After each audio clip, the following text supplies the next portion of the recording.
Madam Fatima, good morning from Ghana. Can you hear me? Yes, I can hear you. I said too loud and clear. Can you hear me? I can hear you. It's an I can honor to see have you. you. So honored to have you. How is Senegal? I learned you are in Senegal. How is Senegal? Senegal, the weather is fantastic, but we've been having some social issues here lately, but we are so far safe. And we hope that the social situation is going to improve. Yeah. But let me first and foremost wish you and all those talented and the women across the world a happy International Women's Day. Thank you so much. Thank you so much. Happy International Women's Day to you. So I am guessing this is your first time speaking to any radio station in Ghana, right? I had, I think, a call, an interview some time ago with Juliet, Juliet, but yes. I can't remember whether it was on international radio or news or in Ghana. But you are my second Ghanaian speaker, yes. Oh, I feel so special. Thank you so much for having us here. Well, you are in Senegal. How is the COVID situation there? I mean, it must be difficult traveling in this crazy times that we find ourselves in. Well, luckily in Senegal, we have the health pandemic pretty much under control. As you know, the first vaccine arrived already 2 weeks ago, and the situation is better controlled. So we were able to avoid a second destructive life and wave after the holiday season. In terms of competition, the Premier League matches are being played, those in very, very difficult conditions. And I just recently visited Mauritania when the CAF Under 20 Cup was taking place. And I have had the opportunity to meet with a large number of member associations, presidents across Africa. And of course, the big thing is this Friday CAF General Assembly. I'm looking forward to seeing Ashta and also all the journalists, all the sport media in Africa, but also to have CAF back into normalcy and to have definitely football rolling throughout our continent. Hopefully, very, very soon we should go back to normal times because COVID has basically destroyed everything for us in literal sense. We have most of our competitions, talking about female competitions being cancelled because of COVID. So fingers crossed, hopefully we'll go back to normalcy very soon. Fingers crossed, Aissatou. Well, let's start. Your general view of women in leadership. When I talk about women, I'm focusing on sports. Women in sports leadership. What's your general overview on it? Well, let's say first, I believe in that women in sport leadership have come a long way. You remember in 2016, President Gianni Infantino was elected, and the first strong signal he gave to the world was an African woman from another president. Since then, the diversity has expanded in around the world of football. We have had, for the first time in the history of FIFA, women appointed to lead the women football division. And we have had a woman leading first the member association, and today she's in charge of education and human rights, and at the same time, and last year, just prior to my departure to support CAF reforming its administration, we also appointed a third woman as chief of the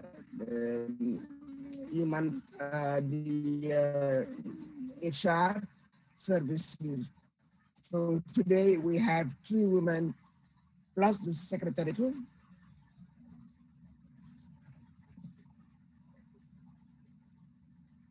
Well, I think we have a problem with the network over there. But if you just join us, as I say, and I would say, yeah, you come out with the Secretary General of the I can't FIFA. hear Yani you. Secretary General of FIFA, Madam Fatima to Samora na echichu nkomo you better check ahwe network no emboa munim Africa na network situation nti omo be ye na omo aboa na ya no back on the line. Inti sese na utuni ya. My name is Aisha Zakaria Ali and na metina mo ama ohene bampo brenya for the special edition of Happy Sports and then International Women's Day. Inti munim say every year be International Women's Day. Metina mo ama ohene bampo brenya. Menya guest ma omo ye ma sports.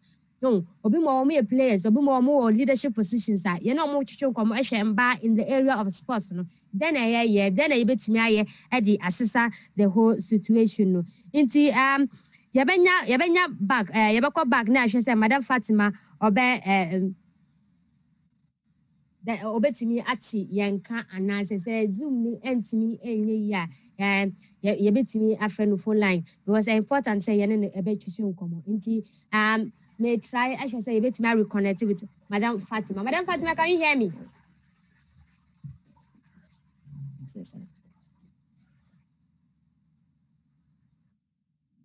Hello.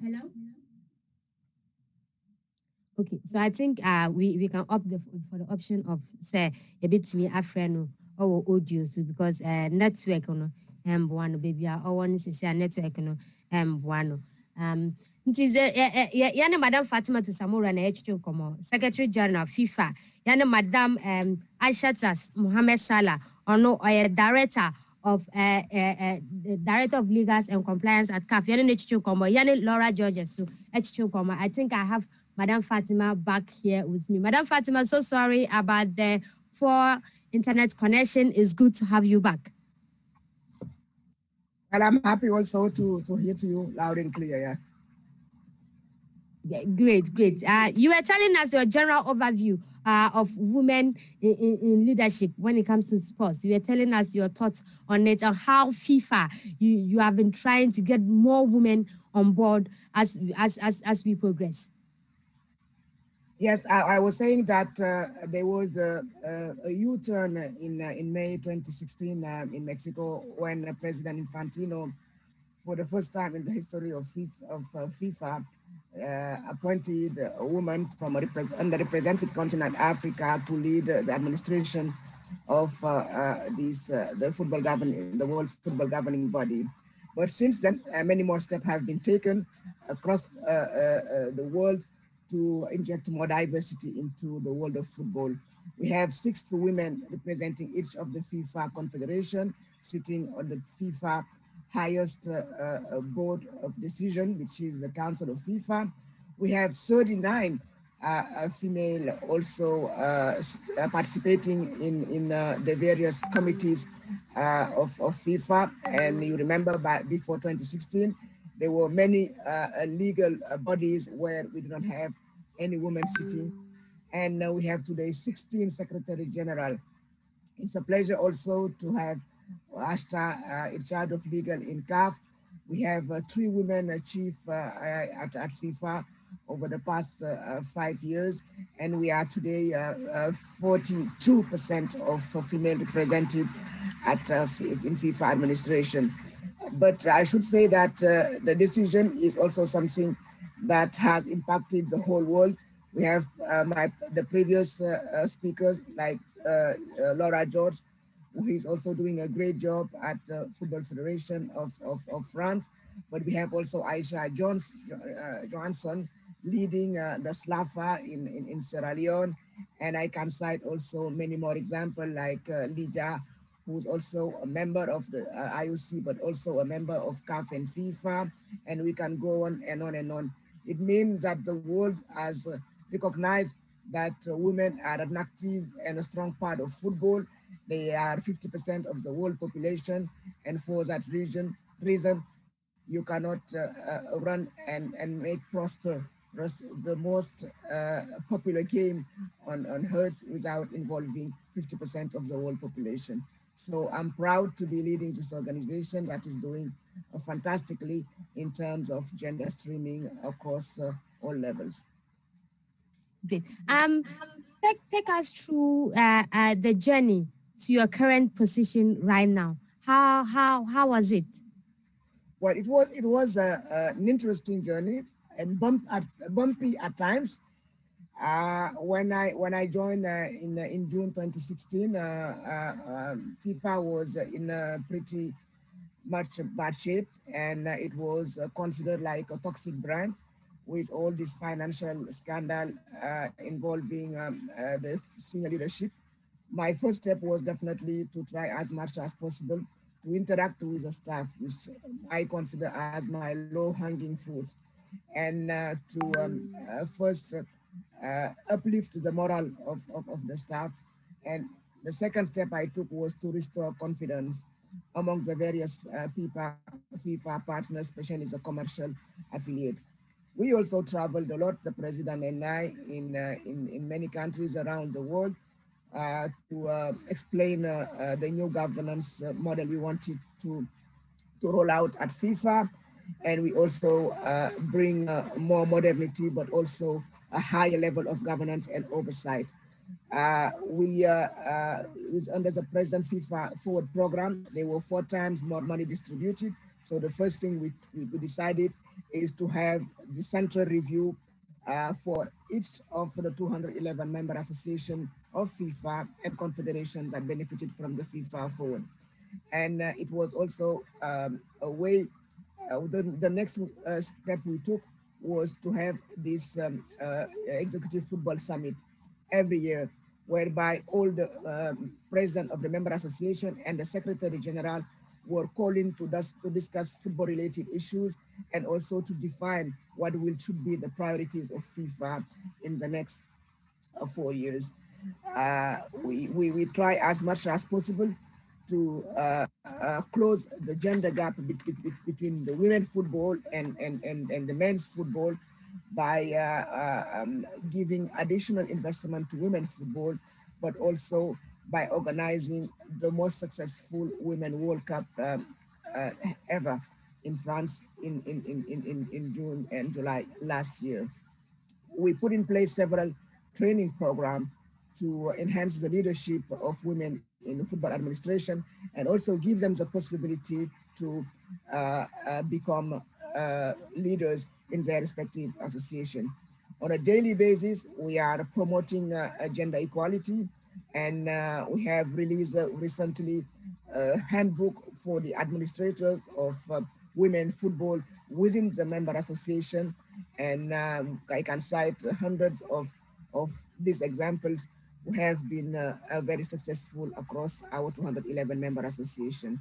So today, the world of football is definitely a more diverse one, and the voice of women in football is more heard than in the past, and this is just the beginning. We still have a long way to go, and we hope that the young person, the young woman listening to us today will be inspired by this kind of discussion we are having, but also by the strong women leadership at the helm of the football administration across the 6 confederations. Uh, how friendly was the atmosphere when you joined football? How friendly was it? Well, as I said, it wasn't easy. I could face sometimes some gender-biased issues because people were not expecting to see a woman coming from the United Nations leading the administration of football. So there was a kind of resistance toward also the package of reform that was approved by the administration, but also by the Congress of FIFA, but through a regular engagement with staff, with regular discussion, allowing the staff also to be more open to the leadership, allowing more interaction with the staff through town hall meetings. We were able to break these distances between the former leadership of FIFA, which was almost unreachable before the era of Gianni Infantino, to a more friendly and to a more open and a more communicative FIFA. We invited regularly the media, international media, to our debates, and we make sure that we demonstrate a high level of confidence but also of transparency and accountability, not only on the funding that we are receiving and injecting in football, but also on our own salaries and compensation. And that also applies to all the council, the member of the FIFA Council, but also to all the chair and the vice chair of the judicial bodies that were sitting on the various committees of FIFA. What was some of the challenges that you meet when you are climbing the ladder to success? What were some of the challenges that Well, you can some share with us? people would like to pull you down and to undermine you, to tell you that you are just there to be the visible face of a minority in football. So you have to prove on a daily basis that you are in this position because you deserve to be in this position, because you have the required skills and qualification to be sitting on the FIFA board. That you can perform even if you are not a football player, you have a strong knowledge in football because, as you know, I've been married to a former football player for 33 years when I joined FIFA.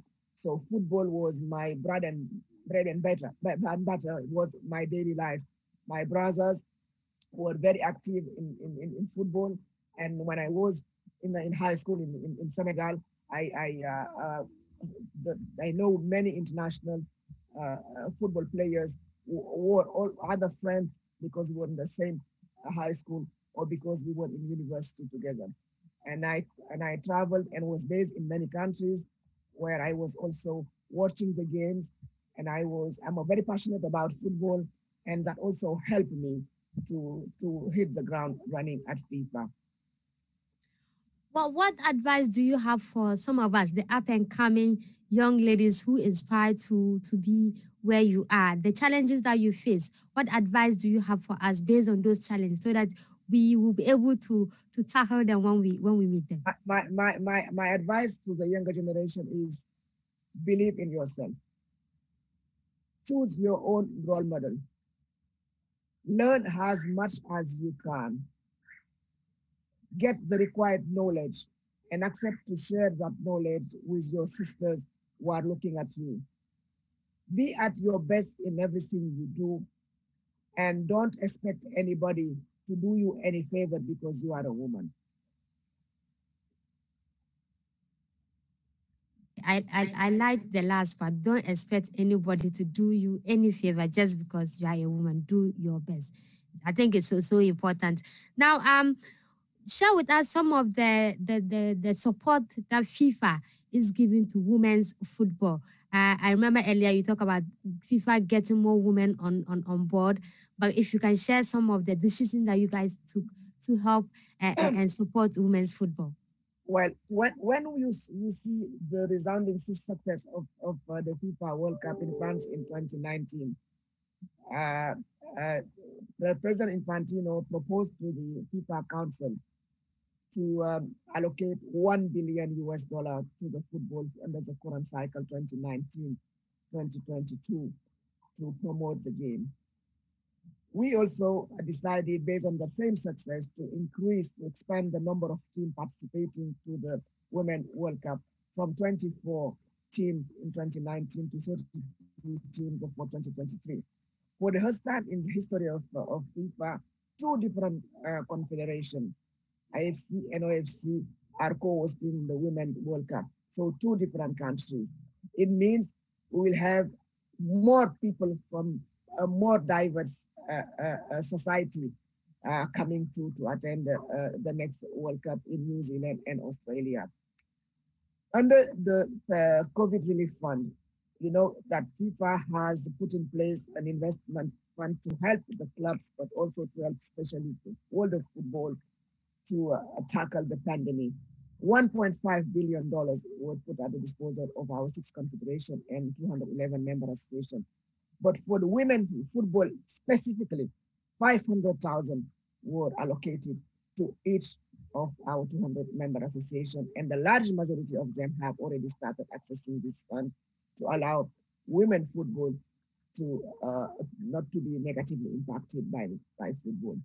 I was telling you a few minutes ago that we have released recently many handbooks also and many analysis on the past Women World Cup in France to show also the world the progress that has been recorded in France, which was considered as the best and the most popular FIFA Women's World Cup.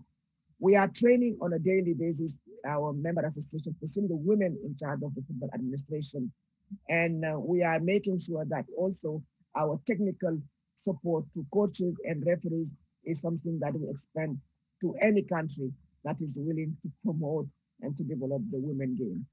We are quite hopeful that with all this financial support and the technical support, that very soon the huge gap that exists between the European women football and Africa women football will be covered. So these are just two examples of programs that we are running to support women football and to ensure that by the time we reach the Women World Cup in 2023, that we have a better level global football when it comes to women football in general. Great. I follow you on social media, and apart from the fact you know how much I adore you and I admire you so much. And I am sure you I know, not sure. I know that you love women's football, just like how I love women's football. And I know it wasn't quite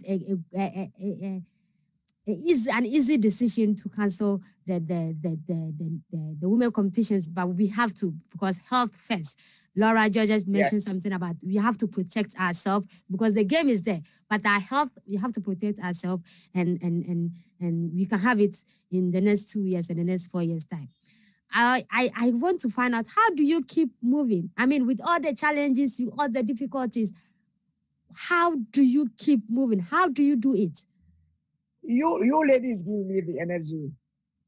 You younger generation following me on social media and recognizing on a daily basis the progress that we are recording in football gives me the strength to keep on.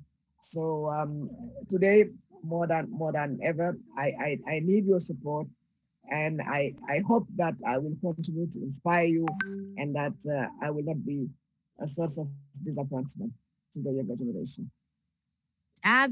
Before you leave, I know you are quite busy, but before you leave, my last question has to do with any advice you want to give to the young ladies listening to us or watching us right now. Any advice you want to leave them with? Today we are celebrating women. They have to. We are living now in a free world where equal right is something that we take now for granted. So they should be seizing every single opportunity that they've been given to prove that they are the best in what they're doing. They need to keep focused. They need to have proper plan, and they need to stick to their dreams, and they have to dream big and achieve even bigger. Fantastic. Thank you so much, Madam Fatima. I am speechless. It is an honor to interview you. When I approach you, the truth of the matter is I knew you like me, but I didn't know you like me that much to grant I love you.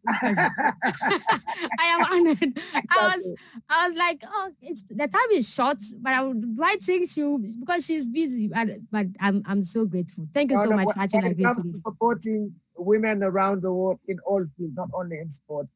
As you know, I spent 21 years in the UN, and gender streamlining has been very high on my agenda.